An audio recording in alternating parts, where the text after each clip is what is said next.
16 বছরের কম বয়সীদের জন্য সোশ্যাল মিডিয়া ব্যবহারে আসতে চলেছে পূর্ণ নিষেধাজ্ঞা। আইন অমান্য করলে টেক কোম্পানিগুলোকে গুনতে হবে বিশ্বব্যাপী আয়ের 10% পর্যন্ত বিশাল জরিমানা। ছোটদের মানসিক স্বাস্থ্য রক্ষায় সংসদের এই কড়া আইন আনার বড় সিদ্ধান্ত নিল নিউজিল্যান্ড সরকার। নিউজিল্যান্ড সরকার 16 বছরের কম বয়সী শিশুদের জন্য সোশ্যাল মিডিয়া ব্যবহার বন্ধ করার পরিকল্পনা করছে। প্রধানমন্ত্রী ক্রিস্টোফার লাক্সন জানিয়েছেন, শিশুদের সোশ্যাল মিডিয়া থেকে দূরে রাখতে সংসদে একটি নতুন আইন বা বিল আনা হবে। এই আইন না মানলে সোশ্যাল মিডিয়া কোম্পানিগুলোকে বড় অঙ্কের জরিমানা করা হবে। কোম্পানিগুলো সারা বিশ্বের মোট আয়ের 10% পর্যন্ত জরিমানা হতে পারে। সরকার মনে করে ক্ষতিকর প্রভাব থেকে ছোটদের বাঁচাতে এই নিয়ম জরুরি।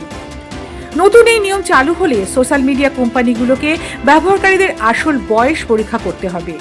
এর জন্য ফেস রিকগনিশন, জন্ম তারিখের তথ্য বা ডিজিটাল পরিচয়পত্র ব্যবহার করা যেতে পারে। প্রধানমন্ত্রী লাক্সেন বলেন, আমরা আমাদের পুরো এক প্রজন্মের শিশুদের ভবিষ্যৎ নষ্ট হতে দিতে পারি না। তার মতে, ছোট শিশুরা এখনো এত বড় হয়নি যে তারা সোশ্যাল মিডিয়ার মানসিক চাপ, আসক্তি এবং খারাপ বিষয়গুলোতে সামলাতে পারবে। তিনি আরও জানান, সোশ্যাল মিডিয়ার কারণে শিশুদের পড়াশোনা, ঘুম, পরিবার এবং মানসিক স্বাস্থ্যের খুব ক্ষতি হচ্ছে। তবে তিনি মেনে নিয়েছেন যে এই নিয়ম পুরোপুরি চালু করা একটু কঠিন হবে। সবাইকে হয়তো পুরোপুরি দূরে রাখা যাবে না, কিন্তু শুরু করাটা খুব দরকার।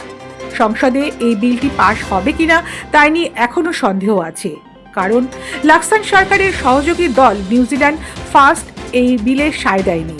দলের নেতা ও পররাষ্ট্রমন্ত্রী উইনসন পিটার্স বলেছেন, শিশুদের সোশ্যাল মিডিয়া থেকে দূরে রাখার দায়িত্ব সরকারের চেয়ে অভিভাবকদেরই বেশি নেওয়া উচিত।